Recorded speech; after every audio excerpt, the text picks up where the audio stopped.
Hello, beautiful kindred souls, and welcome to my spiritual oasis. Here, weary souls come to find inner wisdom and peace. We are doing a pick a card reading today, talking about the hidden things, talking about the 8th house and the 12th house specifically. So all of our readings will be focused on transformation, karma, healing, spirituality, transcendence, all of those energies, again, that are connected to the 8th house and the 12th house in astrology. These are going to be deeper conversations, more along the lines of like shadow work, potentially root work in there somewhere. But we're really diving into these houses that are a part of the unseen realms.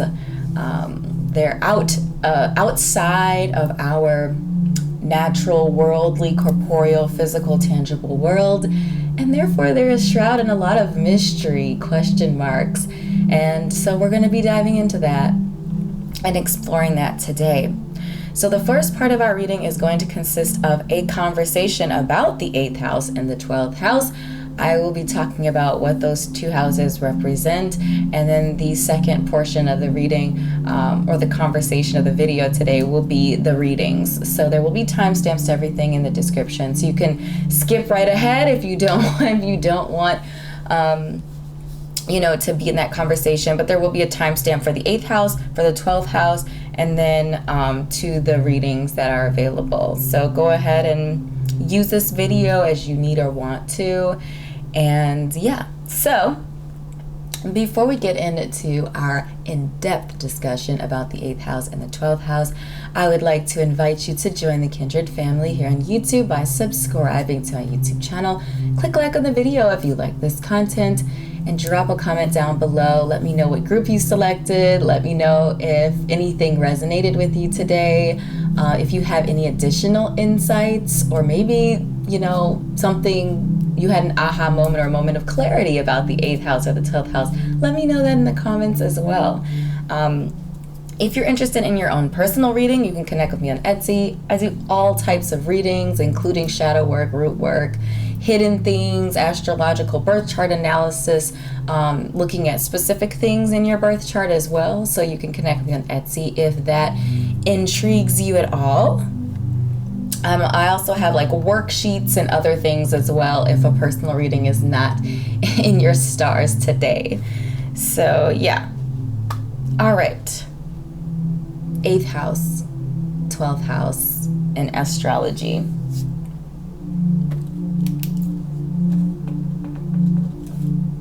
So we're going to start our conversation off with the 8th house, as you see represented here by this card. So let's take a closer look at the card. The 8th house is naturally ruled by Scorpio. So Scorpio is a fixed water sign. Scorpio in ancient astrology is naturally ruled by Mars. Okay, Scorpio is the divine feminine side to Mars. And I feel like before we dive into the 8th house, we really need to talk about Scorpio and Mars's position in Scorpio, because I feel like that's going to shine a lot of light on the 8th house. Okay, so Scorpio again is a fixed water sign, and Scorpio is intense. So as a fixed water sign, Scorpio talks about, water energy talks about the emotions, it talks about spirituality, creativity as well. And being fixed, it's like you think of Scorpio as a fixed water energy is like the lake, like a still lake. And on the surface, it looks calm, potentially even lifeless, right? Looks calm, looks lifeless. But when you go down under the surface, you see an entire life, marine life that lives under that surface. Various different, creatures and different sizes and scales, and there's a whole life and equilibrium that lives there under that still surface.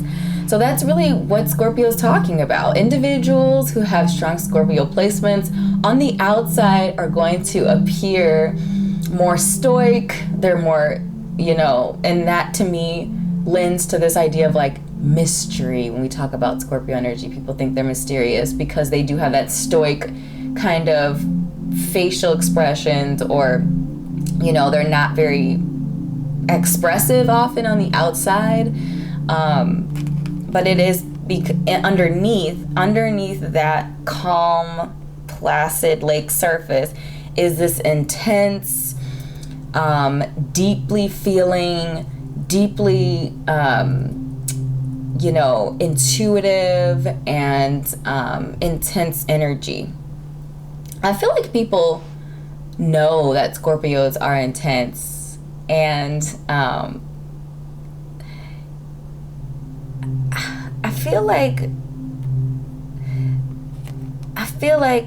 Scorpio's water, yes. But I always felt like Scorpio was hot. That there was something fiery about Scorpio that I could never really put my finger on until I understood the ancient planetary placements. Because, I always thought that Pluto, but really in ancient astrology, Mars. And it makes so much sense because we know that Mars is a planet of war.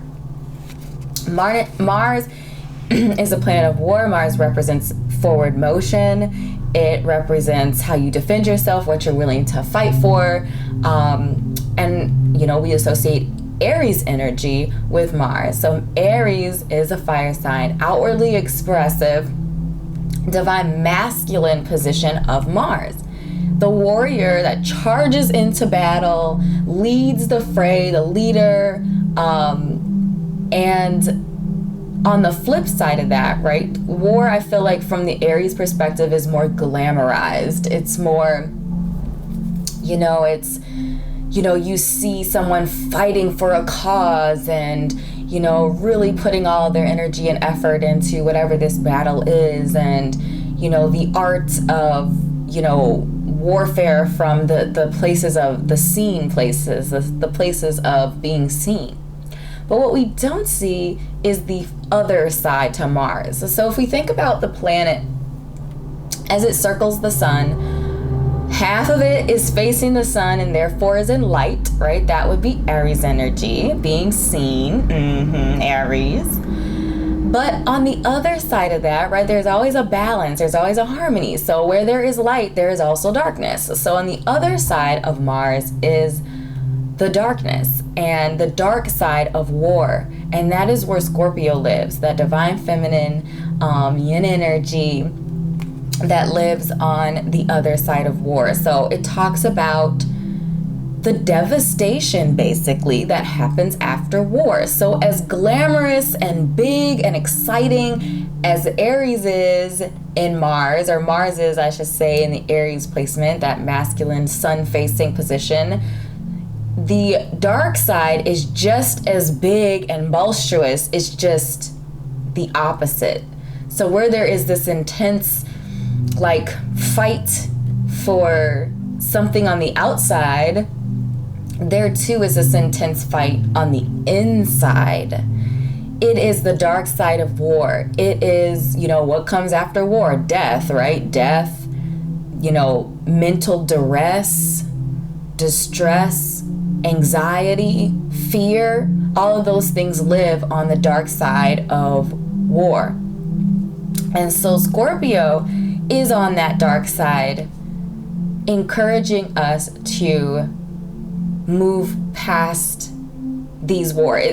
Scorpio helps us to heal past these intense bouts, these battles that wound us, that scar us, and that is why Scorpio is connected to this idea of purging and renewing, connected to death. So the Death card in tarot is a Scorpio card because Scorpio talks about death.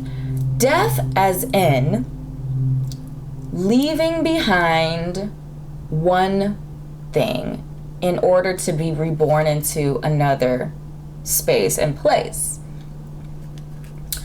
So how does Scorpio do this? Scorpio does that with the venom. So again, like I mentioned in the beginning of our conversation, I always felt like there was something fiery about Scorpio, and that is because Scorpio is the liquid fire. Poison to me is liquid fire. Just like fire cleanses, so does poison. Now, well, I guess you could argue this about fire too, but the tricky thing about poison is that poison can also kill you, right? It can whack you. You cannot survive the poison. But the message here is if you can survive the cleansing process, if you can survive the poison, if you release, control, face those fears, and allow the poison to run its course through your body, it will completely cleanse you from the inside out, right? Fire cleanses from the outside, but poison cleanses from the inside. So that is, that's the position that we're taking here in Scorpio. And the key here, I'm going to reiterate this because the key is releasing control. Like you have to release, right? So if you think about, again, the masculine side to Mars, Aries, right? It's about control. It's about control because as a warrior, you can't be out of control. You have to be precise. You have to know, how to fight. You have to know your strategy. All of these sorts of things you have to be in control of. And Aries is also the sign of, the self, the I, the me, right? The number one, the head, the leader. So as a leader, you have to be in control. You have to know what the next step is because you're leading other people into the fray, into danger. So you have to be in control. And that's why the divine feminine side is so intense in the other direction of that. In order to balance that intensity out, there has to be an intensity in the other direction. So you're leading with Aries, and in Scorpio, you're releasing, which means you're completely letting go. So if you can imagine that would be very difficult to do. It's a challenge, right? All of these energies, any zodiac, any planetary energy is the challenge. Some things might come more easily to you. Maybe the war cry is easier for you to understand and to implement, but maybe the releasing is a challenge, or it could be the opposite. Maybe you're good at releasing, but when it comes to standing up for yourself or fighting for something you believe in, that might be more challenging for you. So, there's always something that we can learn and grow from in these, as we're working through life. That's what we're here. That's why our soul is here, and that's why we're pulled in different directions. And some of those directions are easy and fun, as we're exploring, say, our gifts and talents and the things that interest us and inspire us. And then there are things that are difficult and challenging, like those Mars or Saturn lessons that we are meant to learn in this life. So, just going through. I think I talked about what I wanted to talk about there. Okay, so that was Mars and Scorpio. Now let's go into the 8th house. So now that we understand, and again, I feel like understanding the zodiac and the natural planetary placement of the 8th house will help us then now talk about the 8th house. Because again, our conversation today is about the hidden things. So naturally, the hidden things are going to be a little bit more challenging to explain from my perspective in a way that you understand. So please do drop a comment and let me know if something is confusing or if you feel like something is missing, and I might do a follow-up. But so let's talk about the 8th house. So the 8th house then, in a position that makes sense after talking about Scorpio, is the house of transformation. It is a house connected to karma, karmic energy, which makes sense. The number 8 is often represented, it is connected to karma. In numerology, the number 8 is the achiever, which I feel like sometimes when we think of Scorpio, we might not think of Scorpio as the achiever. We might think of Capricorn, we might think of Aries. But Scorpio is ruled again by Mars, by that action card, by that intense sort of fiery planetary energy. So Scorpios are actually, very driven. They're extremely driven. But remember, they're the lake. It's calm on the surface. You'll never know what they're up to until they've already done it.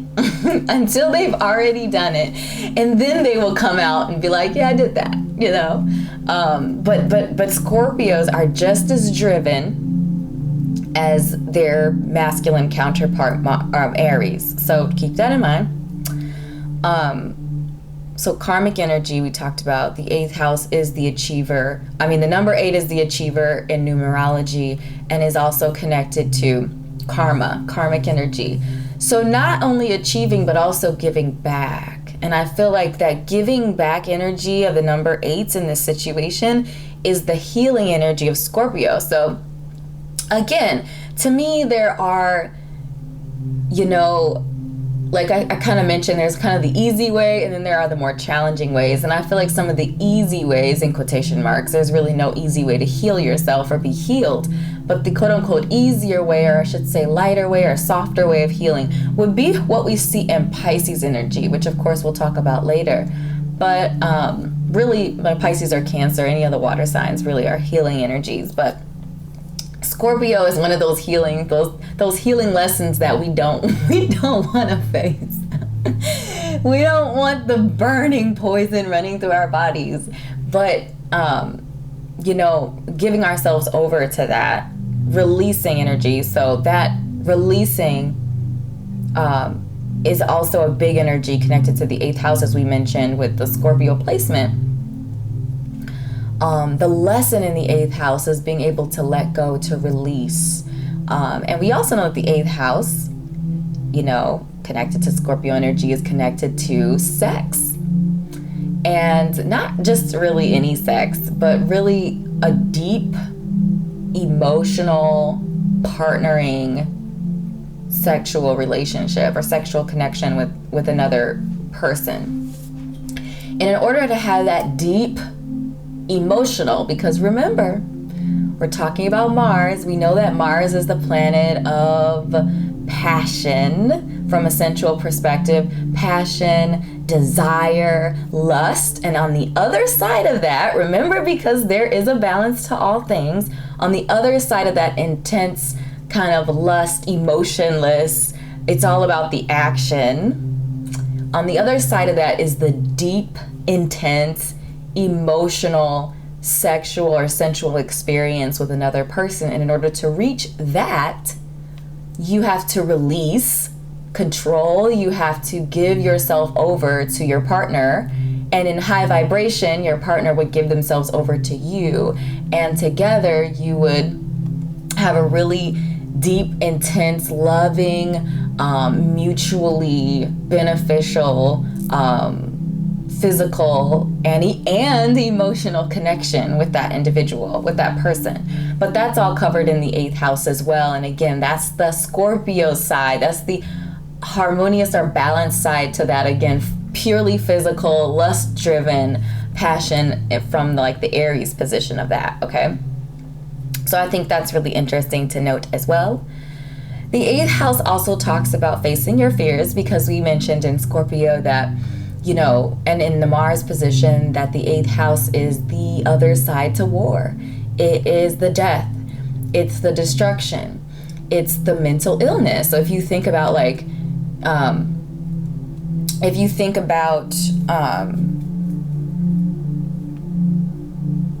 soldiers, that's the word I was looking for. If you think about soldiers coming home from war, sometimes there are physical manifestations of the battle, lost limbs and other things like that. But what we don't see, right? Because we're talking about the unseen today. What we don't see are those deep-rooted, intense, emotional, spiritual damages that happen under the surface that a lot of people try to hide because it's not, quote unquote, socially strong from a social standpoint, from a social cultural standpoint. Being emotionally vulnerable is not associated with strength, which we know it is because we have Mars, which is the sign of war, the sign of strength, and it's connected to both fire and water, so action and emotional positions. But from a societal standpoint, being emotionally vulnerable is not considered strong. And as a warrior, as one who has battled, you are strong, and therefore you can't show that you are mentally messed up from war. And I feel like it's important to say this, mostly because, you know, I know a number of people who were soldiers or in the military in some way, and I value their service. And I just feel like it's important to call to attention, like, war just isn't a physical thing. You know, like sometimes people are like, oh, you come back from war and you're in one piece physically, but they completely ignore the other side to that, which is the emotional and the spiritual damages that happen. And so that is the 8th house, Scorpio, Mars in that position, recognize and acknowledge that there is this other side to war. There is mental and emotional duress and distress that happen due to war. And addressing those things are critical to have a holistic life, because again, when we're thinking about astrology, when we're thinking about spiritual practices and other things like that, where it's about having a holistic life, a holistic view, and looking at yourself as a holistic being.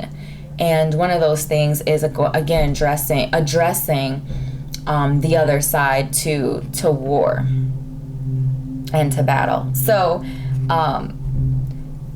facing those fears is another thing, because again, fear, let's talk about fear for a second. Fear is an emotional reaction. It's an emotional reaction when your core, when your root survival is threatened. And that could be physically, but it could also be emotionally, spiritually, potentially too. But when your root survival is being threatened, the emotional reaction to that is fear. And so facing your fears, releasing those fears, giving yourself up to those fears, actually, you come out in a higher vibration from doing that. A lot of the time, sometimes our fears are legit. Yes, sometimes our fears are legit, and sometimes they're not. And so it's when you face them, you get to determine whether or not they're legit or whether or not they aren't. And so I feel like, again, with that 8th house position, it's important to look at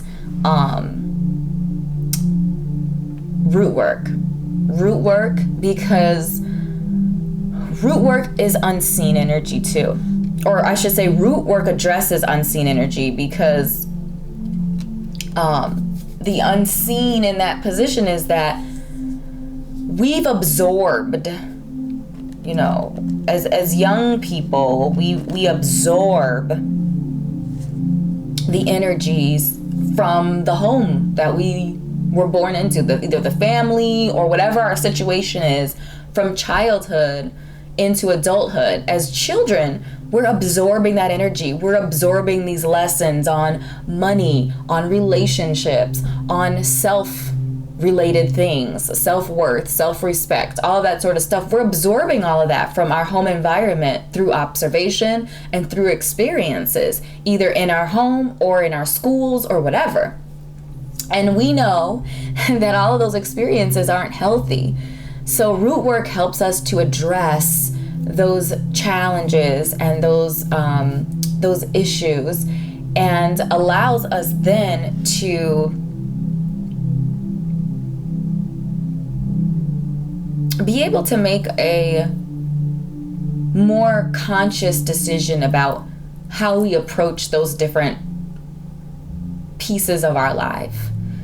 So again, if it's an unhealthy situation, like for example, how we think about relationships, if that is unhealthy, if we've learned unhealthy lessons to that, root work helps us sift some of that out, and then we can do the hard work on ourselves to reprogram ourselves.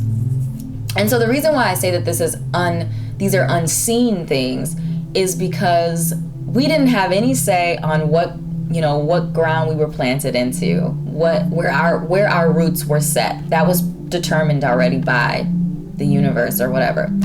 But we do have the say on what we do as autonomous beings. So I'm not going to say adults necessarily, because this is something you can do before you're an adult, is acknowledge, hey, some may write about this, or this isn't serving me, and this isn't making me feel good. The way I'm thinking about relationships, or the way I'm thinking about money, or whatever it is not serving me in a high vibrational way. So what needs to change? And so root work helps us to sift into some of that, and then doing some of the more deep dives on some of the specific topics are really helpful too, for reprogramming. All right, so I feel like I talked for a long time about the 8th house. And then the last note I wanted to make for the 8th house is that it talks about legacies as well. And I feel like this is connected to children. I know that the 5th house is specifically connected to children with that Leo, the Leo position naturally there. But Scorpio is connected to the sacral chakra, or the reproductive organs. So I feel like naturally that would talk about legacies, children, procreation, all of that stuff. All right, so that was the 8th house. Good, deep conversation. So now we're gonna move on to, just trying to timestamp here, the 12th house. All right, so the 12th house is the other hidden realms house. And again, both of these are water energies, which means they cover spirituality, emotions, intuition, and compassion. And the 12th house, naturally ruled by Pisces. And Pisces' ancient planetary ruler is Jupiter. It's all gonna come full circle. I love it so much. Okay, so let's talk about Pisces and Jupiter before we dive into the 12th house. I feel like the 12th house was one of the most challenging houses for me to understand. And in all fairness, I think there are still some mysteries in that 12th house, even for me and, other astrologers potentially who have spent a lot of time studying the 12th house. Because again, it's that house of the unseen. So it kind of makes sense that there would be hidden, still hidden mysteries and things that kind of dwell in there. But let's dive into it. Let's talk about Pisces and Jupiter. First of all, before we talk about how that applies, how this energy applies to the 12th house. So, Pisces is a mutable water energy. And again, we think about water. Water is not just emotions. Water also covers spirituality, intuition, compassion, and it covers creativity as well.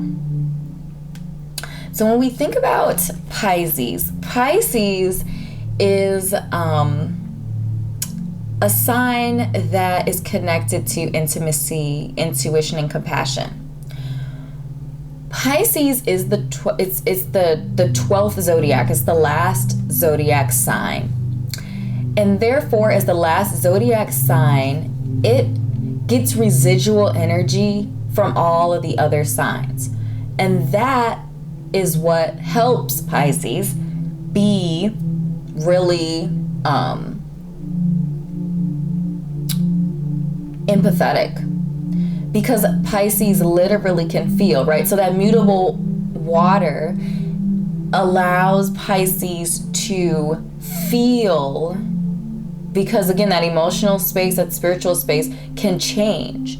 That's what mutability is all about. It's all about change. So Pisces is able to change and shift that emotional and spiritual understanding and intelligence to be able to understand how literally feel how others are feeling. And that's what we call an empath, empathic energy. Because Pisces is able to literally feel what other people are feeling, other energies are feeling, that makes Pisces very compassionate. There's a very soft energy to Pisces, where I feel like Scorpio, there's that zing, right? There's that intense liquid fire energy. There's that more about the more challenging, the more difficult things, those dark things. As Scorpio, Pisces is more like complete and utter, like compassion and love. It's not earned. It's not, it's completely selfless. And that's part of the energy that's connected to Pisces energy as well, as being selfless, which can be a challenge, right? It can be a challenge. With that mutable water position, there are no limits. So in order to run in high vibration, Pisces has to set strong boundaries. Because again, Jupiter, let's talk about Jupiter. The only two words on this card for Jupiter is growth and expansion. So from that spiritual space, emotionally, spiritually, intuitively, just expanding and growing. You're able to feel it all, experience it all from a personal perspective, which can be a benefit and a strong point. And in high vibration, with the proper boundaries in place, it can be, it gives Pisces an opportunity to be a fabulous healer. But again, Pisces has to have strong boundaries in order for this to be a high vibrational situation, because it can easily overwhelm, it can easily consume. Pisces gets taken advantage of all the time, because again, that empathy and that compassion and the ability to forgive people and meet people where they're at, because you literally can feel where they are. You can feel their energy. You might be able to tell that somebody isn't a bad person, but that doesn't mean that they're a good person for you. That doesn't mean that their energy belongs in your realm, in your space. So let's move back to our conversation about Jupiter in this position. So again, Jupiter is connected to the divine masculine placement of Jupiter is Sagittarius. Fire, again, fire, water. Jupiter is fire, water. So Jupiter is action. Jupiter is physicality, ever growing, ever expanding, physically. So I feel like that's why Sagittarius shoots for the stars, right? Because they're boundless, and Sagittarius loves freedom from that Jupiter perspective. And again, the flip side of that, from the water position of Jupiter here, Pisces enjoys that freedom, but from the emotional and spiritual perspective. And that emotional and spiritual freedom is a very comforting place for Pisces, because it's the known. It's what Pisces understands. But again, that fire energy, completely boundless, can be unproductive because there are no limitations, as in the water placement. So in Jupiter in the Pisces position, having no boundaries or no restrictions on that expansiveness can lead to, you're getting nothing done. But from the Pisces perspective, it's more from, again, that emotional space, that intuitive, that spiritual space, ever growing, is why Pisces and the 12th house is connected to imagination, is connected to illusion, and delusion in some cases as well. Because again, that imagination, that emotional and spiritual creativity in that way, allowing that to grow and expand, is a positive thing in high vibration. But when it has no bounds, you get to the point of delusion. When your imagination has no bounds, you get to delusion.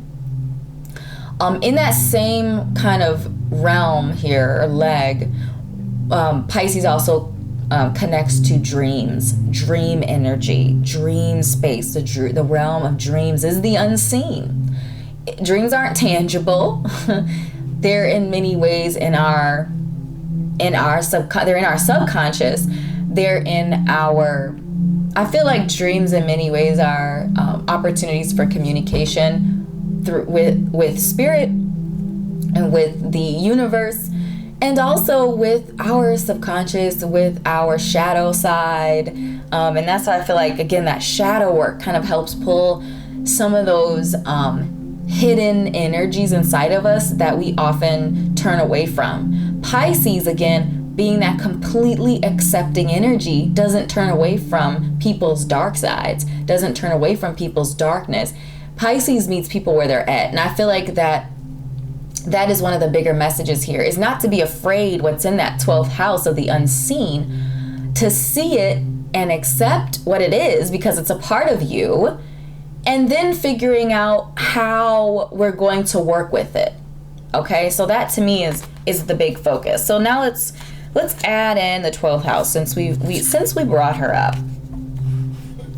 So the 12th house is a house that talks about spirituality, transcendence, karma, sacrificial service, and healing. Notice that karma pops up in both of these houses, by the way. Just want to say that.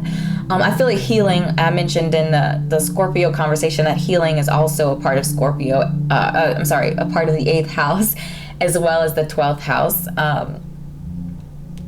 Sacrificial service is also connected to the 12th house. The 12th house is also associated with the unseen. So this position in the 12th house, for example, if you were to look at your birth chart and you find the sign that is in that 12th house, you can gain some insights on what are the things that can hold you back, that can cause your progress to be halted or slowed down, that you don't even know about. That's really what I've gathered from the 12th house, is that, there are energies that are working in the background that we don't see, that are having an impact in some way, shape, or form, and figuring out what that impact is and how it's manifesting in our life, like pinpointing how it's manifesting, is going to help us, because then we can address it. If we know it's there, we can address it. So I feel like that's why we're having these conversations, and that's why we also do shadow work, because again, in those hidden spaces, sometimes, a lot of the times I feel like those hidden spaces, that shadow work realm, are where our suppressed energy goes, and suppressed energy, there can be many ways that energy is suppressed. Sometimes it's how we were raised and what was appropriate and what wasn't appropriate, or what was accepted and what wasn't. Sometimes our shadow energy, or that suppressed energy, it's not that it isn't appropriate. Sometimes it's just that it's not accepted from potentially a young age, or the environment that we live in, or maybe it's the workplace, or whatever. There's lots of different ways to suppress energy. It could also be, sun energy that suppresses moon energy, or it could be us suppressing our moon energy, rejecting our moon energy because of whatever the reason is, right? There's so many reasons why energy is suppressed, but the idea here is that we're diving into what that energy is and how we can work with it, how we can completely accept ourselves as Pisces completely accepts everybody. how can we meet ourselves where we are, where we're at, shamelessly. To me, that's the transcendence, is addressing these dark things, these hidden things, these suppressed energies, facing that fear, because again, all of this stuff is tied together. Even though we're separating it into houses, it's all tied together. It's all one thing.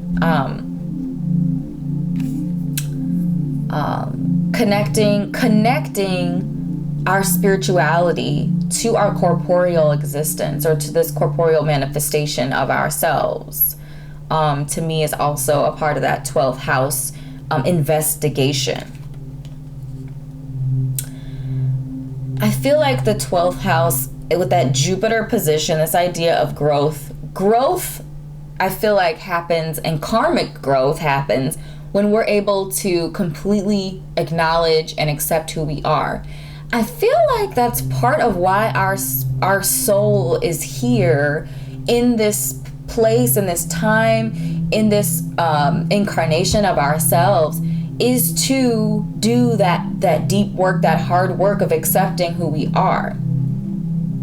So I believe that our birth charts represent what our soul wants, what our soul needs to learn in this life.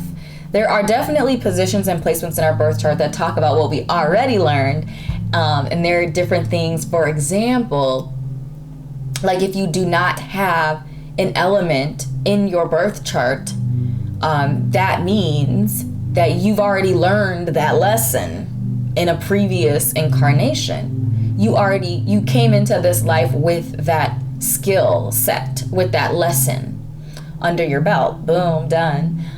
So now what your placements are what your soul needs to learn in this life.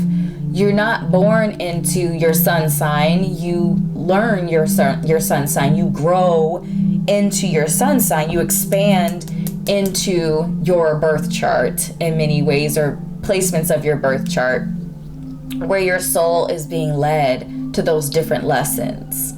That is what I truly believe, and I feel like, to me, that's that karmic connection. By doing this deep work, the hard work, the unseen work, facing those fears, sacrificing, some of that pride or whatever, in service of yourself, yes, but also in service of your legacy, right? So if you heal yourself, if you work on healing yourself and learning the lessons that you're meant to learn, then, your legacy, your children, your grandchildren, etc., are able to benefit from the spiritual growth that you've made, from the love and compassion that you've brought into this life, from the dedication and whatever you're supposed to be learning. You're able to pass that on to your family, to your legacy as well. So I love that. So as a final thought here with Pisces, I just wanted to reiterate this idea of, both of these houses are encouraging you to be intimate with yourself. Because if you don't want to be intimate with yourself on many levels, then why would somebody else want to be intimate with you? And again, I'm not talking about physical intimacy in this particular bit of the conversation. I'm talking about that spiritual and emotional intimacy, knowing you better than anyone could ever know you. And because you know all of the curves and all of the edges. I know it's a John Legend song. I know, I just heard it the other day in the car and now it's in my head. All of me loves all of you, all of your curves and all your edges, all of your perfect imperfections.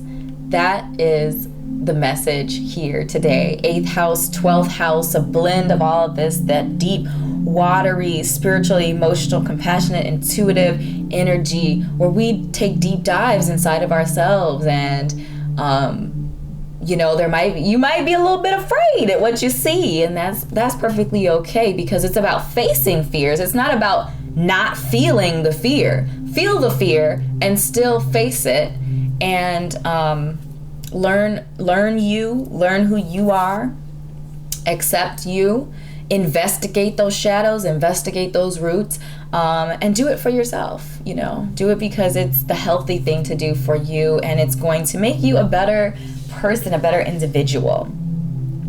So we spent a whole bunch of time talking about the different these two houses. I'm just trying to track my timestamps here.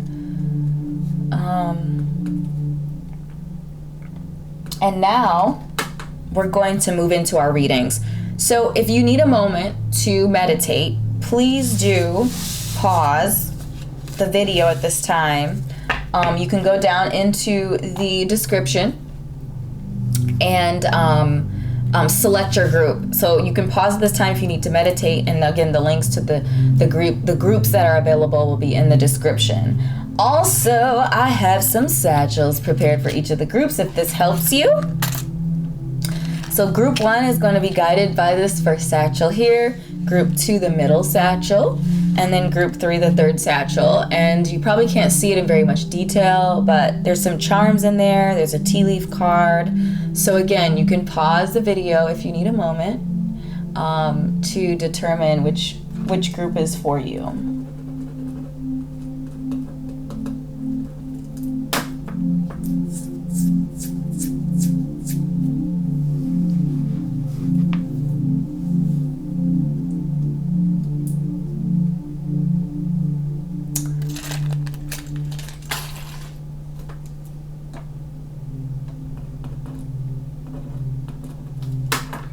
Hello, group number 1, and welcome to your Soulful 7 reading, your Healing Oasis message, where we are diving really deep here in the 8th house and the 12th house. We're looking at those hidden things. We're looking at the mysteries and the spirituality and the things that are not obvious in our corporeal existence here.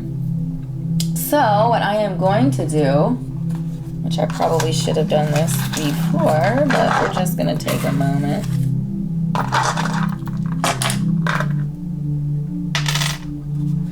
I am going to put the charms into this box. And we're going to look at our guiding. So we have the desk. Pay attention to your work. Okay. That was a straight up situation. We're definitely going to get more clarity and things like that, but let's take a peek. See, so we have a bee here. This charm always reminds me, here, let me zoom in a little bit so you can see a little bit better. Here we go. This charm always reminds me of the bee spirit card in the Spirit Animal Oracle that talks about sweet results await. And so I feel like, we already kind of have a career situation popping off here, but I feel like this is just a message that your hard work and effort is going to pay off, whether or not you see that yet. The sacrifices that you've made will pay off. There is a message around using your voice, being louder, being more vocal, expressing what you need and what you want. So we have the lantern here. Ooh, so I feel like this is just enlightening. I feel like there's going to be a wake-up call because we have the Eiffel Tower, which I feel like is perspective. And, keep in mind that these charms could have individual meaning for you as well. So if something is calling out to you that's very specific, take note of that yourself. Drop it in the comments. Let me know. But perspective and enlightenment. I feel like there's an aha moment coming. And I feel like it's specifically at the workplace because, again, that's kind of where we're at. We also have this, the sewing machine, so more messages around work. We have these swans, so it feels like some sort of a partnership. And again, that could be romantic, but it doesn't necessarily have to be because we're talking about work. So it could be just partnering with somebody at work, or, if you own your own business or something, it could be partnering with another business or something of that nature.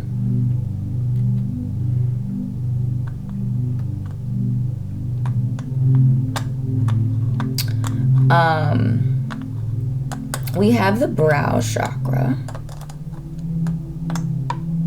as well as the solar plexus chakra present here.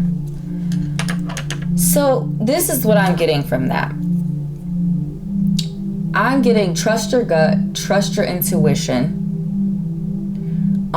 If you're the type of person maybe who's more cerebral and less intuitive, like you trust your logic and your reason over your intuition, I feel like there's a message of changing that perspective.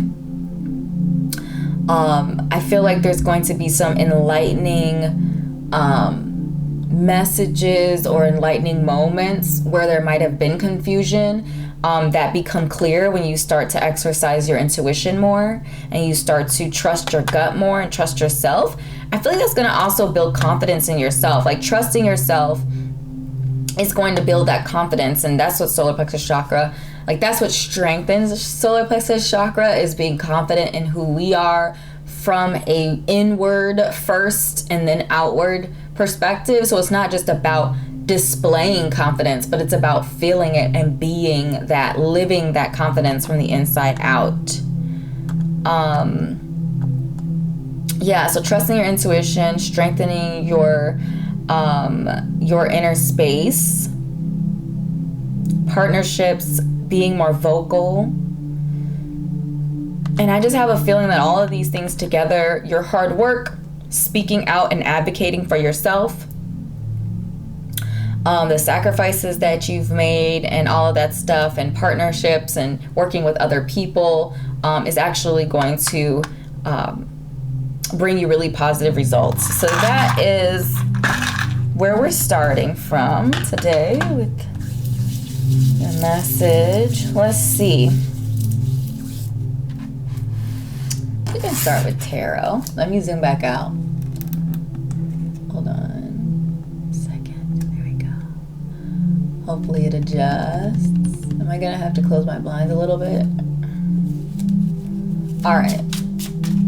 Let's get some tarot cards here. I feel like, paying attention to work doesn't necessarily have to be like a job. Work can mean many things. Like pay attention to what you do. Pay attention to where you're putting your energy. I feel like could also be an interpretation of that as well. So we have the Six of Wands, King of Wands, and the Three of Pentacles. Yo, listen. If this isn't a triangulated message, I'm not really sure what is. So I feel like the Three of Pentacles is really connecting to the swan energy, this idea of that partnership, and it's reiterating this idea of work. So the workplace, business, job, whatever, but like collaborating with others is a strong message in your reading. The Six of Wands to me is reiterating the message around advancement and growth and acknowledgement of your efforts and labor, is that Six of Wands. And then the King of Wands to me is again just expounding upon this idea of making sure that you maintain or hold on to the making sure that you hold on to the vision and the passion of your project, of whatever you're working on. There's a call to leadership here. So if you're not already in a position of leadership, there's a call to leadership here. And again, we're talking about hidden things today.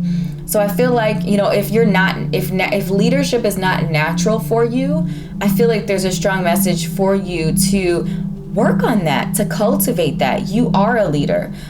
You don't need to be a specific personality in order to be a good leader.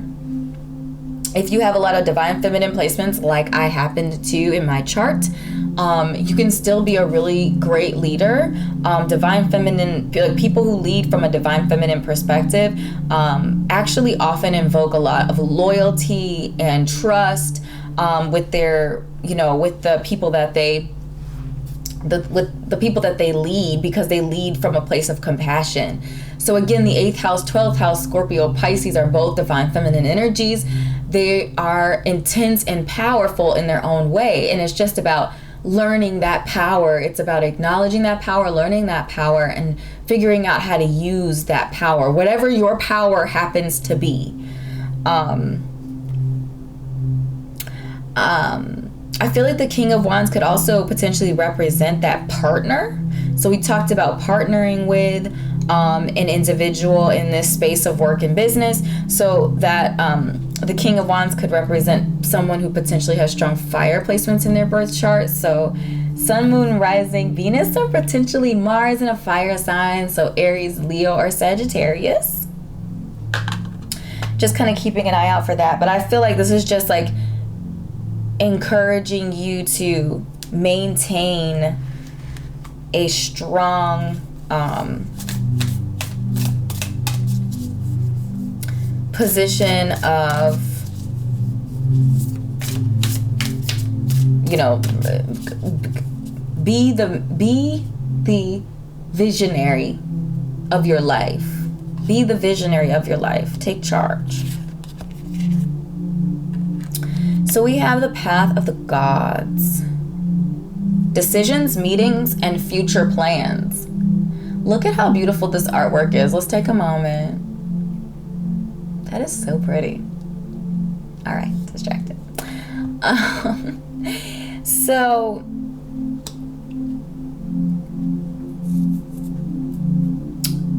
I feel like this is tying in to everything else we've discussed. This idea of making decisions, meetings. We have the number 2 present here, which talks about collaborations and working with others. Future plans, meetings. Yeah, I just feel like, you know, it's saying pay attention to your work. So whatever work means to you, whether it's a job, whether it's a career, whether it's a business, whatever that is to you, pay attention to those places and spaces, because there's something happening here. There's something in the works that's going to be very beneficial to you. I'm excited for you guys, group 1. Really excited.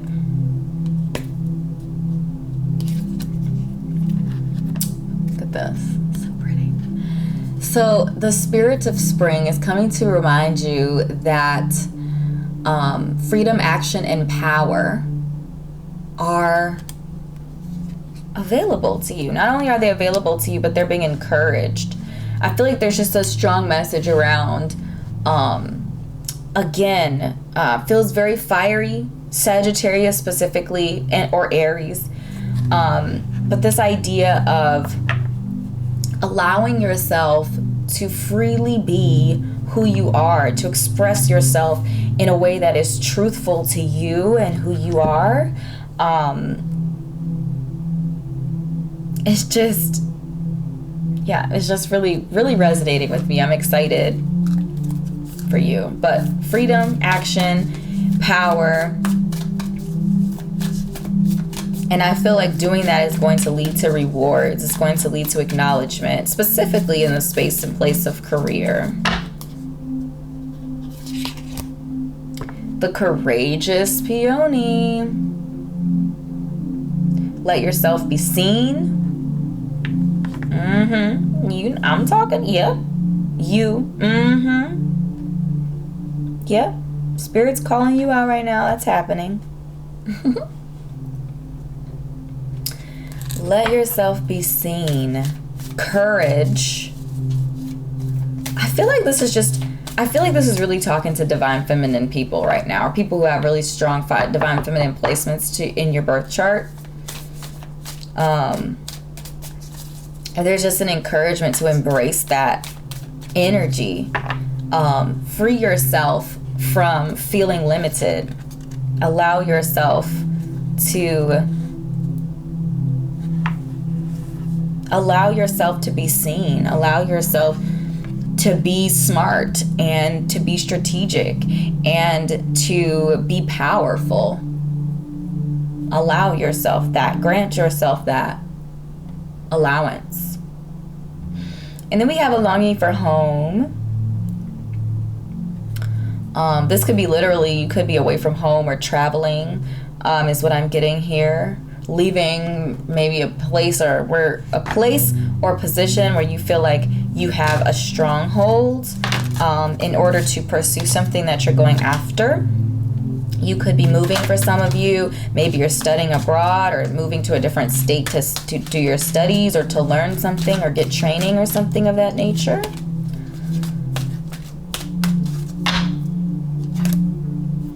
We have protection, and I feel like this is just a message. I feel like this is just the universe letting you know that you are being looked after on a,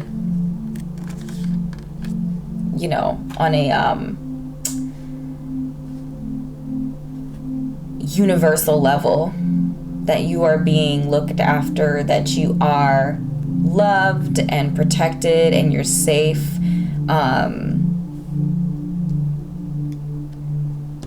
Your spirit guides I'm getting here, and angel guides, those of you who have angel guides, you're being protected, you're being looked after. I'm also getting the message here, you're being advocated for.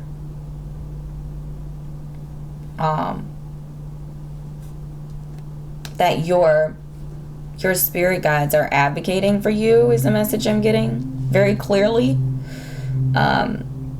Feels very specific as well.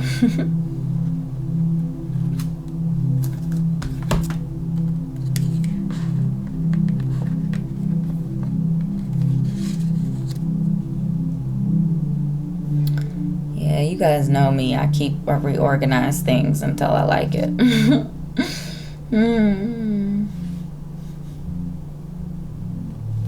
Okay.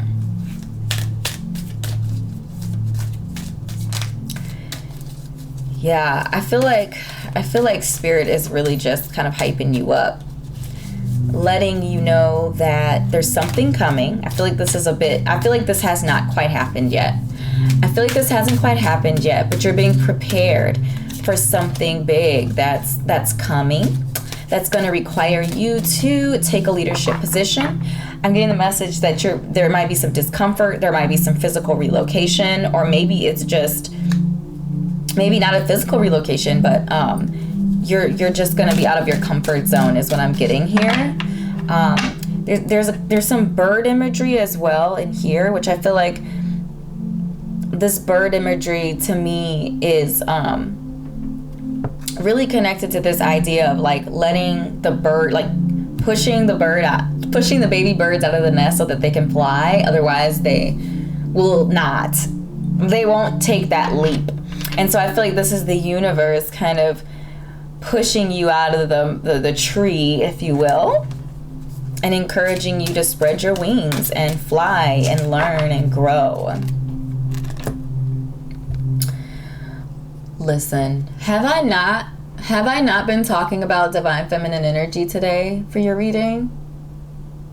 Love every part of you. That's like our whole 12th house message with that Pisces placement. Okay, so you have the goddess here. The unicorn goddess energy, which I feel like is just reiterating our messages around honoring your divine feminine energy, seeing your inner beauty, your divine feminine energy is a place, it is a position of power and strength, and truly embracing that mantra. Because again, we talked about that intuition. That's a divine feminine position, a watery position, a spiritual position. We talked about the solar plexus chakra energy, that inner you, that inner core space of who you are, again, is being called out here. So I feel like the messages to me are very, very clear to you, Group 1, my beautiful kindred souls, that there's something big and exciting and positive coming, particularly in a space and place of work. Again, define however you define that. That progress, that recognition, that leadership, and all of those energies are coming toward you, and from that position of power will be I'm trying to figure out how I want to say this. From that position of power will be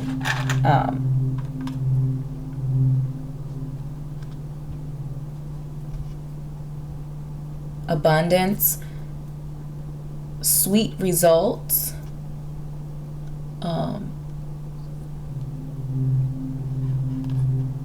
feel like it's just what you've been waiting for. There's going to be some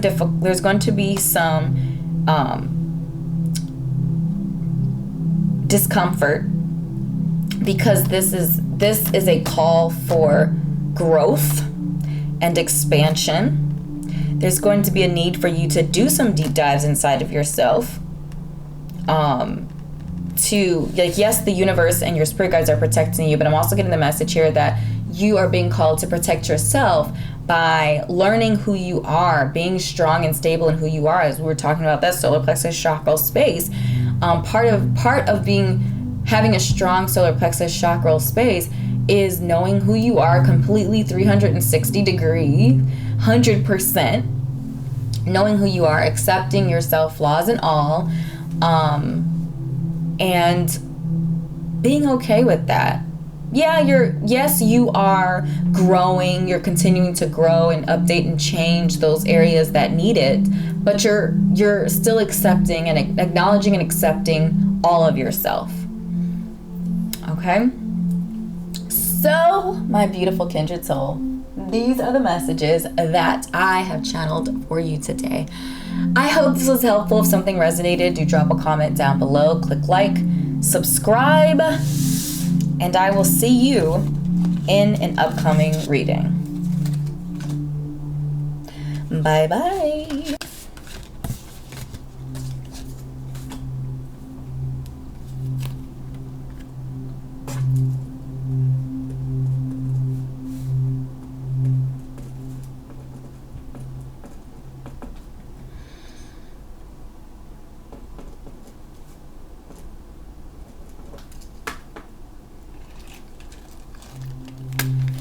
Hello, group 2, and welcome to your Oasis, your healing Oasis message.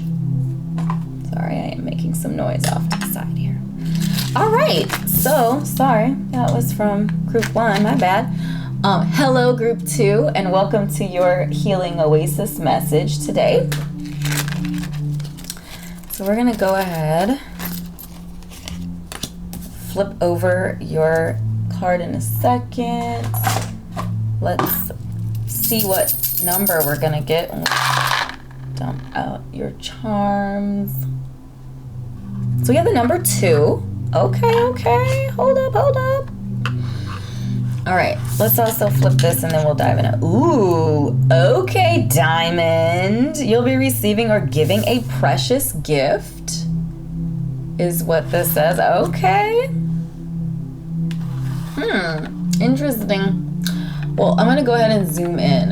Give me a second so you can see the charms a little bit better.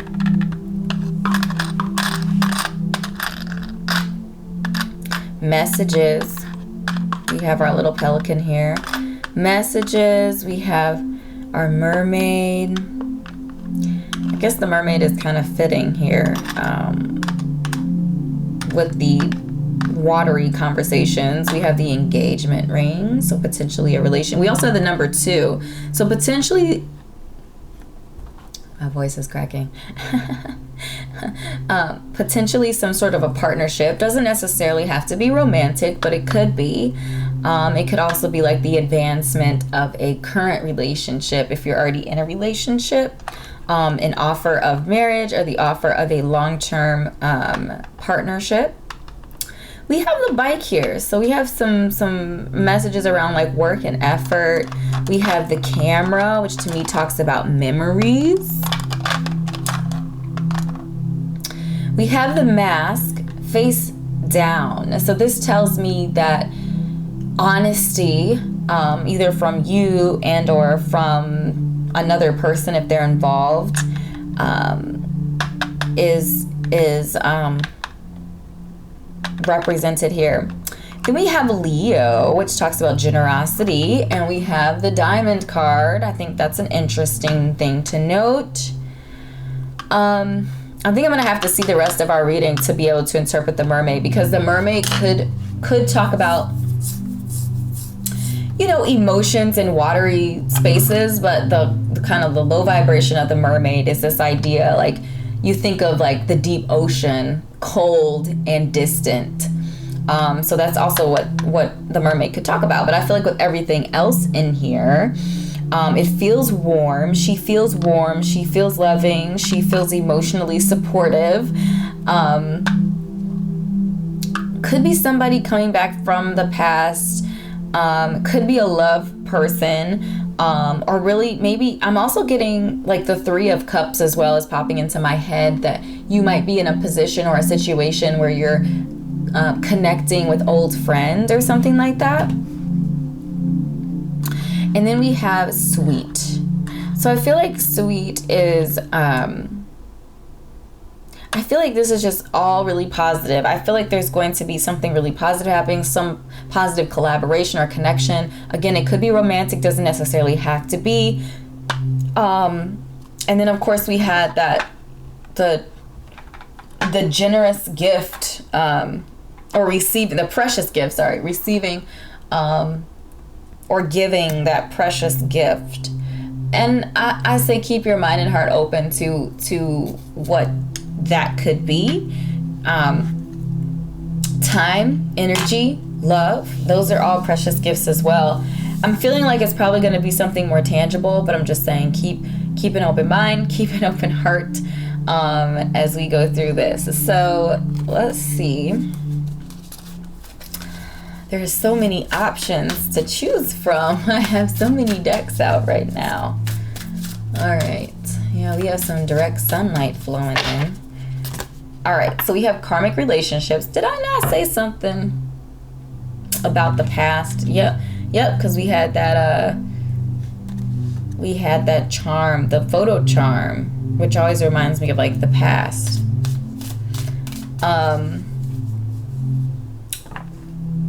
Soul growth and conflict are messages associated with this card. So there might be, I don't know, for some of you, I'm feeling like it's an ex that comes back, and either this is an opportunity to revive a relationship, or it's just an opportunity to talk through some of the unresolved energy. That's just what I'm feeling for this, for some of you. This gift could also be maybe a little controversial for some of you, or potentially initially controversial for some reason or another. Let's just get deeper into the reading here. So we have the new moon in Scorpio. Well, hello, Scorpio, again. So we're work through your fears.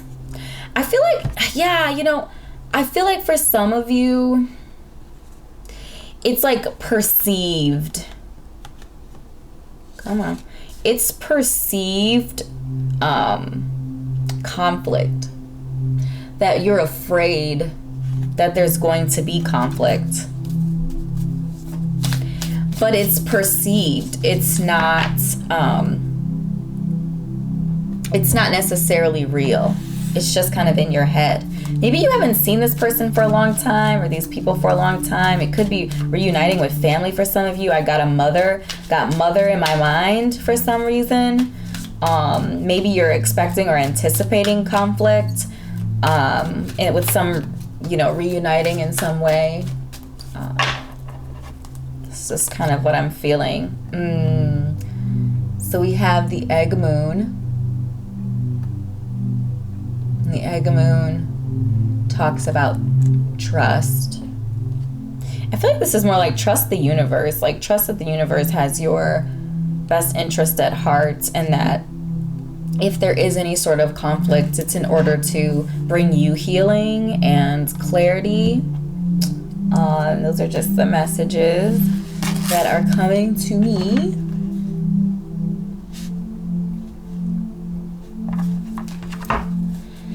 All right, let's put some tarot on it here. The Lovers.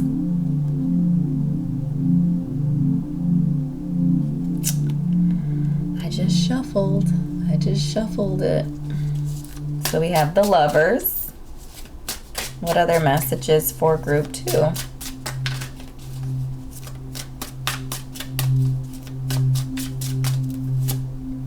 Nine of Cups.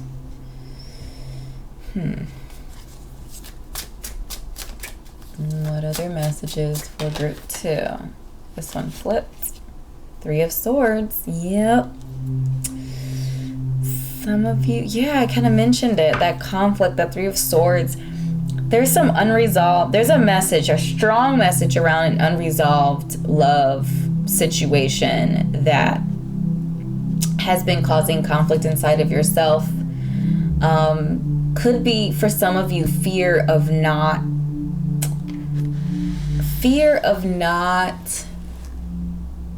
like, I'm getting the message, it's just like you're afraid that you're never going to find another, like, love. I'm getting the message some of you were really deeply emotionally and spiritually damaged by whatever this relationship was, whether it be romantic or familial or whatever. If the love vibe is not working for you, I am seeing a message around still healing. I'm feeling like then this is more of an inner conflict inside of yourself. It could be something connected to like your self-worth, your self-esteem.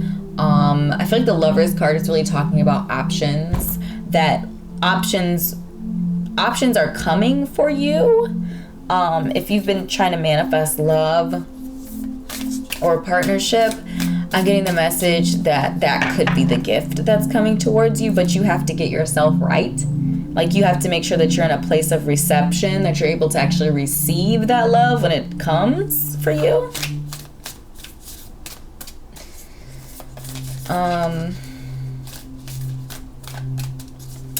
I feel like there's a strong encouragement for you to be, just emotionally grounded, confident, solar plexus chakra work here. So we have the Temple of Dreams, Sacred Dreams, Prophecies, and Dream Journeys. I feel like this is a really strong encouragement for you to keep a dream journal if you don't already have a dream journal. I feel like this is a strong Pisces connection. Where is Pisces in your birth chart? What house does it live in? Are there any planets in that house? If not, where does Jupiter live in your birth chart? What house is Jupiter in? Because that will then be the house that Pisces energy, that Piscean energy, and whatever house it is in your birth chart is going to, be manifest in that house. So I would look at that as well. Again, pay attention to your dreams, dream journal. I was saying that either writing it down or also using like a recorder app on your phone. I tried to write down my dreams, like right when I kind of am semi-unconscious, conscious. And sometimes I can't read what I wrote. And so using a recorder app helps me, and it's a lot faster as well. And it doesn't take me out of my unconscious or subconscious space.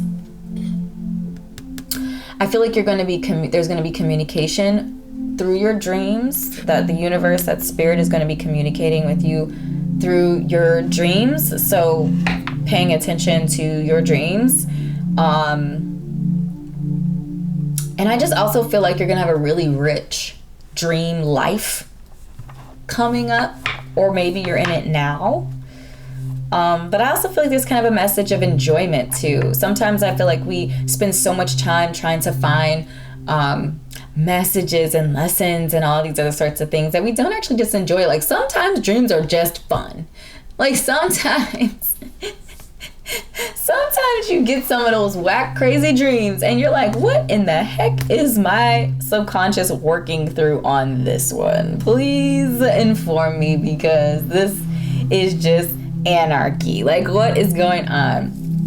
So I feel like there's a strong message around just enjoying the process, enjoying your dream space, enjoying your sleep, getting real rest.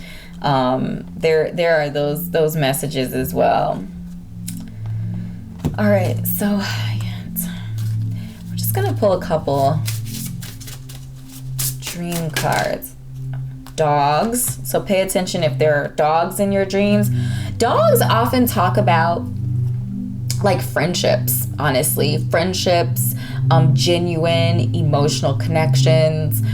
So if you are dreaming about dogs, if a friend of yours also comes to mind, say you dream about dogs and you're, say, putting something in your journal and you think about a friend, like one of your specific friends comes to mind, reach out to them and connect to them.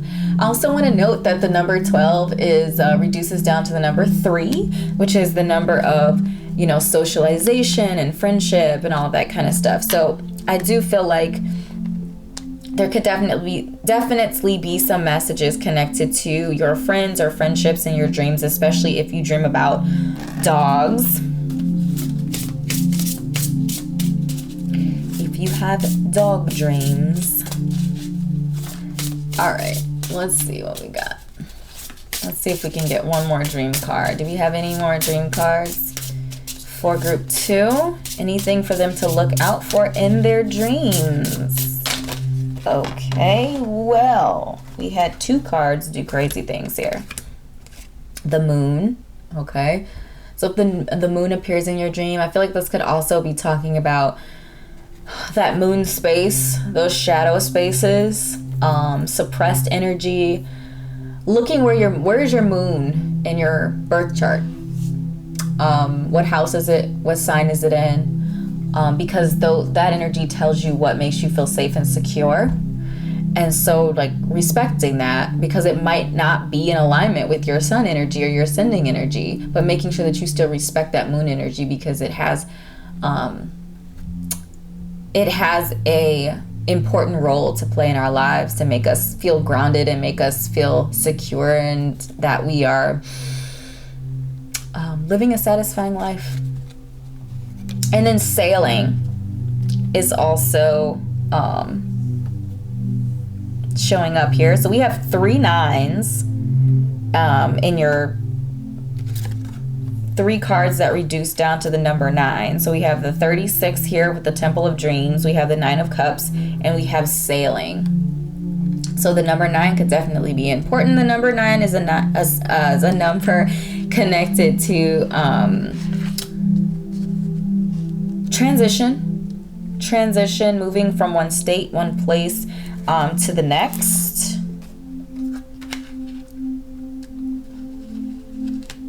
This might sound counterintuitive, but I'm getting the message here that your dreams are going to ground you. I feel like they're going to bring you peace, that they're going to bring you clarity. And just like paying attention to and respecting your dreams, your dream space. Sorry, guys, no, I can't leave it if it's not right. I just have to.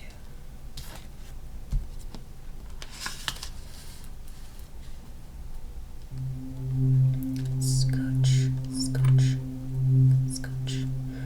I'm gonna do one more. I don't know why I'm whispering. I don't know. Like, don't ask me complicated questions, okay? All right, we're gonna grab one more card here now that I have rearranged. Let's grab a unicorn. It's upside down. All right, what is our culminating message for group 2? Ooh, I love that. Intention. Be clear and decisive. Focus on what you really want. Be bold with your requests to the universe. I feel like your dreams are going to be really animated. And I feel like there's a strong message about being as expressive as your dreams, especially when you're making requests to the universe, because the universe wants to hear you. The universe wants to move in your favor, but it can't do that without your direction. So I feel like there are strong messages for you around getting clear on what it is that you want, asking for what you want as well, trusting the process, working through any sort of low vibrational or negative energy, and sweet results. Sweet results is what I'm seeing here. For you, partnership, friendship, connecting with your friends, connecting with some sort of past. It could be friends, like friends from your past, or romantic partnerships as well. I'm feeling openness. I'm feeling clarity. I'm feeling generosity, again, with the gift. But there is going to be some work and some effort that comes from this as well. As we say, work through those fears, right? Sometimes the emotional work, the emotional effort is more taxing sometimes than just the physical items. So, my beautiful kindred soul, these are the messages that I have channeled for you today. I hope this was helpful. If something resonated, please do drop a comment down below. Let me know what did. Click like, subscribe if we're not already connected here on YouTube. Again, I appreciate your time and energy, and I will see you in an upcoming reading. Bye.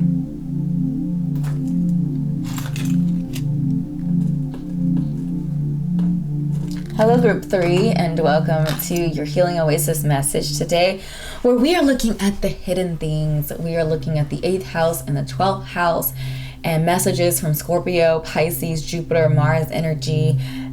We had some pretty in-depth and exciting messages for our first 2 groups, so let's go ahead and see what you've got. Let's get this up. So we have the Pale, time to get out of a situation. So that's interesting. Let's see what charms we're casting for you today. Let's zoom in a bit on these charms and chat a little bit about them to start with. Well, you have a lot of them. Let's start with that.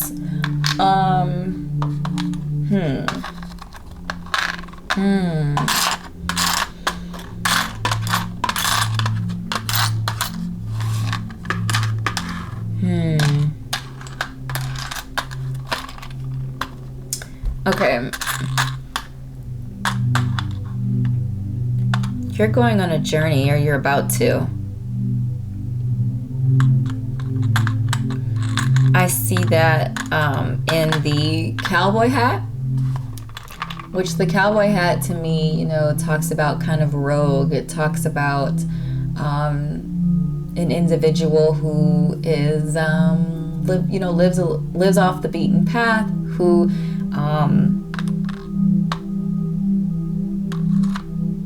lives life on their own terms. And then the camel talks about a trip, it talks about a journey, preparation for a journey or a trip. I feel like peace, though. I feel like peace is the outcome of this journey, that you're going on a journey of peace. And I do see victory there. I see victory, and if we flip this upside down or flip this the other way, it looks like a mountain. So I see victory through this challenge, through this sojourn. There are 2 items here that connect to music. So music could be something important to you. This is a violin specifically, so you could play a violin, or maybe you encounter someone with a violin, or maybe music with violins in it can be soothing and healing for you.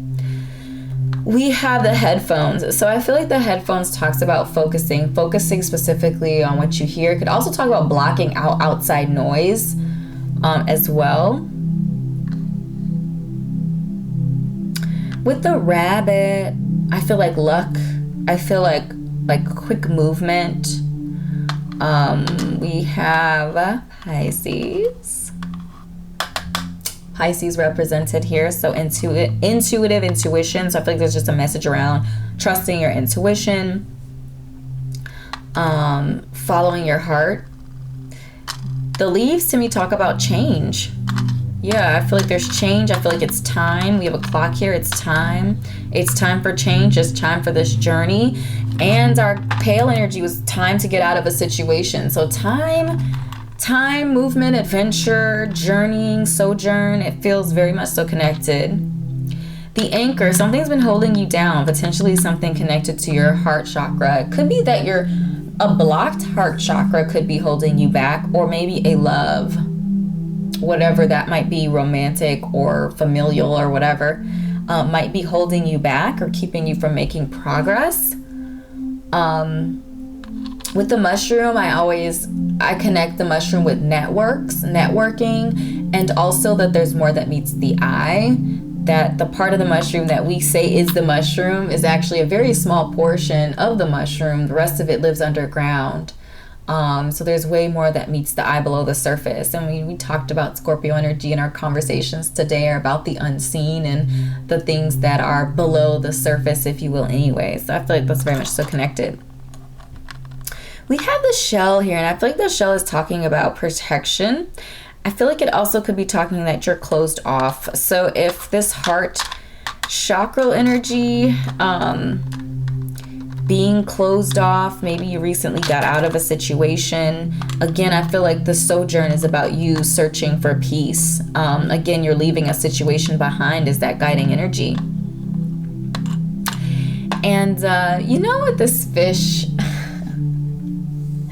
I feel like this picked apart fish is like, to me it talks about emotional healing.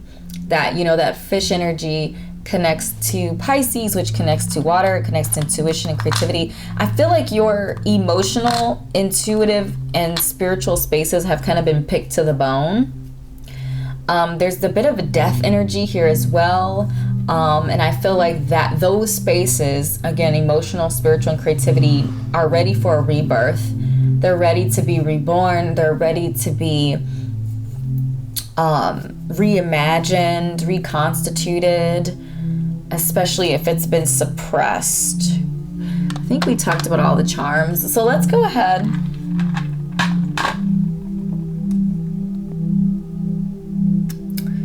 Let's go ahead and get some cards here. Situation. I think I want to get a little bit more mess. So let's start with tarot for you.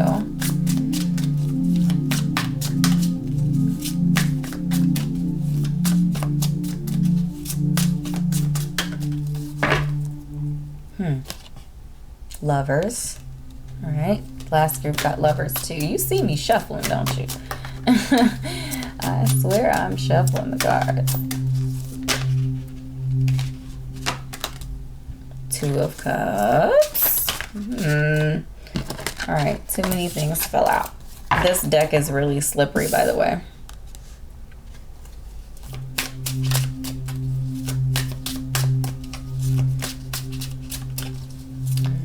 I think some of you are getting out of a love situation. That's what I'm picking up right away. The Fool. Perfect. I feel like these tarot messages are really reiterating, excuse me.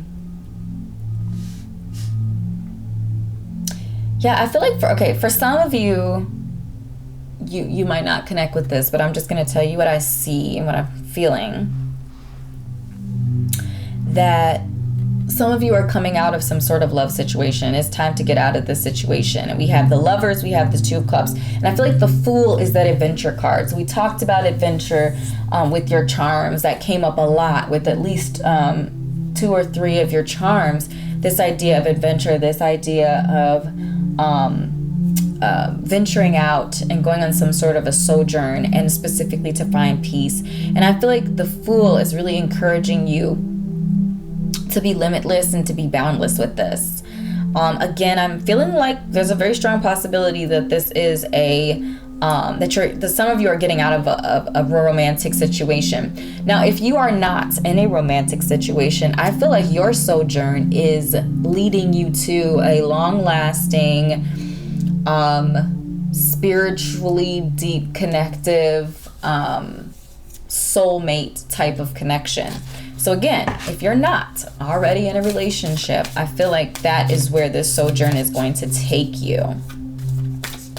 So however you're vibing with that. The Fool talks about limitless possibilities. It talks about freedom and expansion. Very Jupiter energy, by the way, since that's what our topic is connected to, Jupiter energy today. The Lovers is also about options too. The Lovers is about options, specifically in the space of love. And then that Two of Cups is about that deep spiritual soul connection with another person. If not love, it means that you're heading towards a mutually beneficial collaboration or connection with another person. Doesn't necessarily have to be romantic if you're not vibing with that message. Messenger. Did we have? Yeah, we had the dove. Birds typically talk about messages. Messages bring harmony and balance. Harmony and balance. And I said peace. Well, I said peace. So, but I feel like that's just very much so connected to this idea. Harmony, balance, peace. That's where this journey is headed. So I'm actually really excited for you, group. Oh, look at me over here making messes. Okay.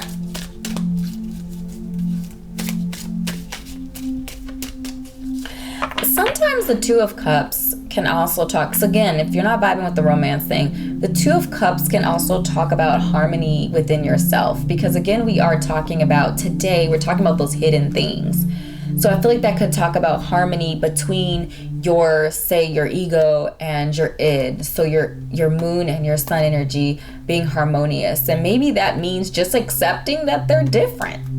Just accepting that they want different things and coming to some sort of compromise inside of yourself to nurture both of them.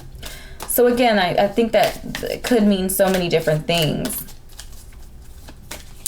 The Lovers also connects to Gemini energy as well. Gemini energy,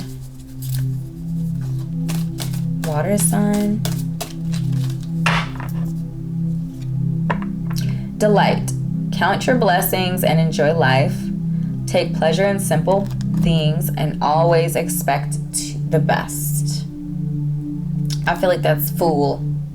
That sounded really low-key shady. That sounds like the Fool energy to me. I feel like this card is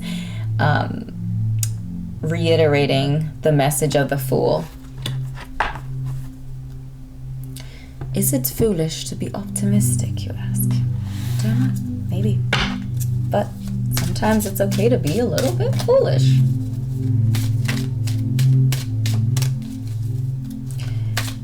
Something really beautiful. There's a lot of like beautiful renewal energy in your message today. I'm excited for you.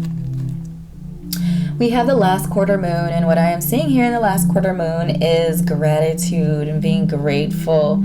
I feel like grateful for where you've been, grateful for where you're going. Just because it's an end doesn't mean it has to be, conflict and difficult. It doesn't have to be a painful end. It can be a beautiful, gracious end as well. And I feel like there's just strong messages around being grateful for what you have, who you have, you know, the people in your life that have been instrumental to your growth and your abundance and prosperity. Even some of the people who've been a little difficult and a little challenging. I feel like there's a strong message around, you know, finding that loving compassion for all of the energies in our lives, because they help to shape us into who we are. And sometimes some of those difficult placements were like, yeah, they help to shape us. And, you know, I got this twitch and I messed up on this thing. It's like, yeah, but the fact that you're acknowledging that that's a challenge for you gives you an opportunity to help fix it and make it better. It makes you resilient. Ooh, I love that this card came out. So you had the Waning Gibeus 5.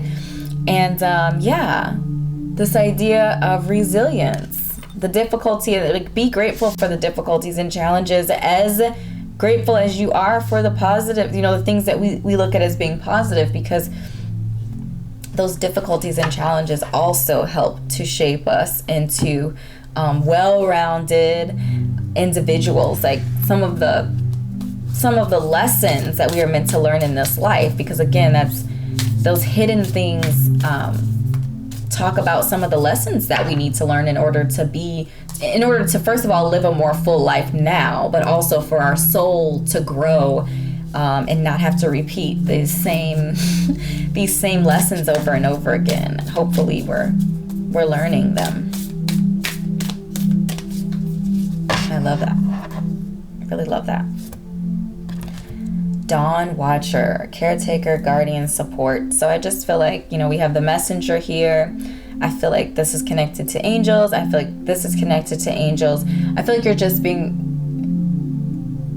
you're being reminded that you are protected, that you're supported. Yeah, I just feel like there's a strong message for you around support, and messages around like support and love and all of that beautiful energy.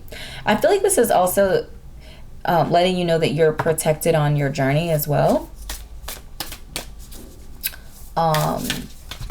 Wherever you're headed, wherever this sojourn takes you, I am getting the message that you're being protected, you're being supported, you're being taken care of spiritually as well.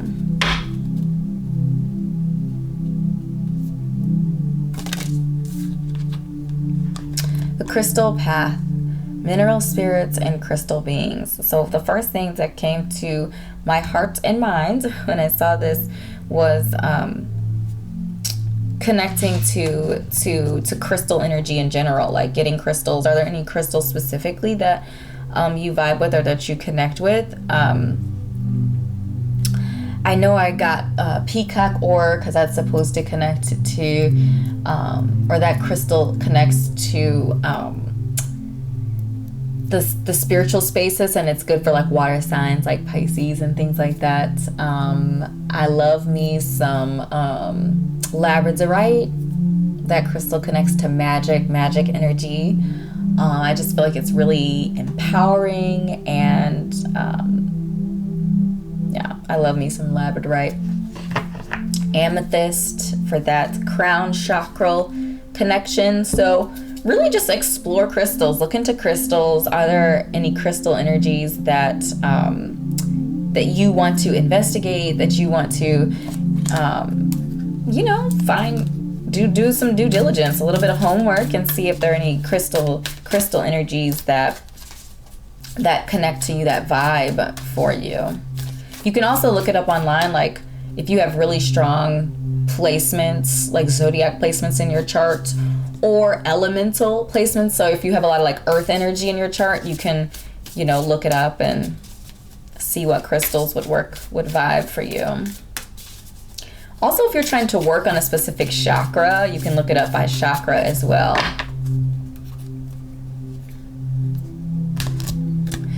So we have the new moon in Aries, time to take action. Okay, so I feel like your messages are clearly aligning with this idea of action, movement, adventure. So I feel like there's definitely a very prominent message here for you. This is what I wanted to do. These cards are so slippery. I don't know if you can see their shininess. Look at those beautiful gilded silver edges. Okay.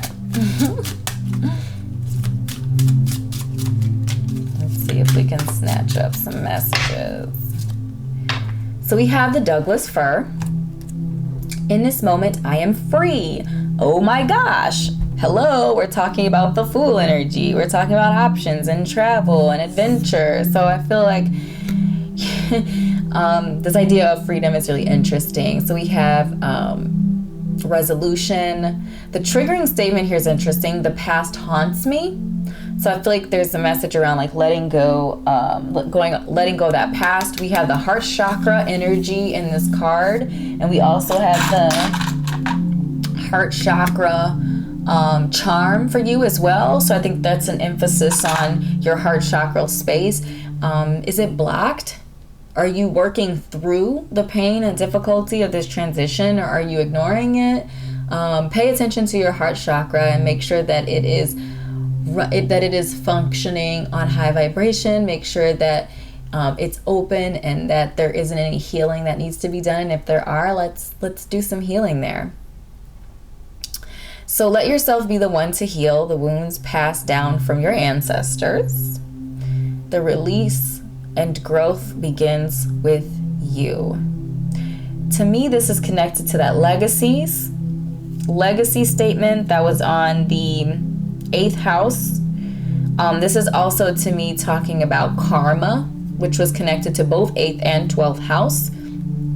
So if you have low vibrational energies from your ancestors that have been passed down to you, I feel like this is a really strong message for you to take a leadership position in healing that energy for yourself and for your legacy, for whomever comes after you. But of course, this is like gonna benefit your current position, your current life too. Okay, so let's get one more essential oil card.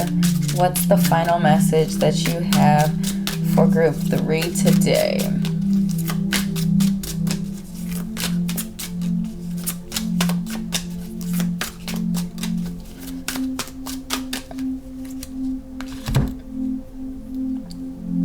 Soothing. You know, I feel like this is connected to the dove charm on peace, harmony, balance, soothing. I am willing to learn from this is the truth statement. Learning from the past. The Douglas fir talked about the past. Learning from the past is here. Lift yourself above your life, situations, and observe as a witness. Understand that you are so much more than the story. So this is brow chakral energy. So intuition, I feel like this is very much so connected to our conversation today, with our watery energies as guides in our 8th house and 12th house of hidden things. We did talk about root work being one of those kind of hidden, a tool to get down into some hidden things. And so I feel like root work is being called out in here. I feel like shadow work is being called out in general, especially if you're coming out of a difficult situation. I feel like the pale suggests that there's a difficult situation that you're getting out of, and that it's time to move on. It's time to grow. It's time to evolve. Sorry, I'm over here making a mess. It's time to evolve. So that is, that's the message that I'm really getting for you all. This was a really big, really full. I'm trying to get it a little bit more centered. There we go. Oh no, I just keep moving stuff. I can't. It's gotta be right. It's gotta be right. Okay. I don't know why I start whispering. It's so strange. All right. Well, anyways, and hoodly do. Okay. Beautiful. So my beautiful kindred souls, these are the messages that I have channeled for you today, connected to the hidden realms, the hidden spaces, and the unseen 8th house and 12th house were our focus today. If something resonated, do drop a comment down below. If you have an idea, you're interested in another house that we can focus on, or another group of houses for us to focus on, please do let me know in the comments. I love to hear from you all. Again, thank you so much for your time and your beautiful energy, and I will see you in an upcoming reading. Bye bye.